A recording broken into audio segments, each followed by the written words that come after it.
శ్రీశైలం జలాశయం నుంచి నీళ్లు విడుదల చేయాలని రాయలసీమ సాగునీటి సంఘం రైతులు అధికారులకు వినతి పత్రం సమర్పించారు. కేసీ కెనాల్, తెలుగు గంగ కాల్వల ద్వారా తక్షణమే నీరు అందించాలని కోరారు. శ్రీశైలంలో 854 అడుగుల నీటి మట్టం కొనసాగించాలని డిమాండ్ చేశారు.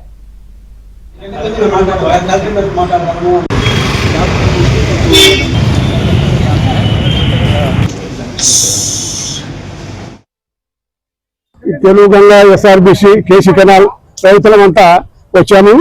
ఇక్కడ కేసీ కెనాల్ ఆఫీసులో ఈవీ గారితో మాట్లాడి వివరణ ఇవ్వడం జరిగింది. మాకు తక్షణం ఈ కేసీ కెనాల్ కాలువ కింద నీరు విడుదల చేయాలని ఈవీ గారిని కోరడం జరిగింది.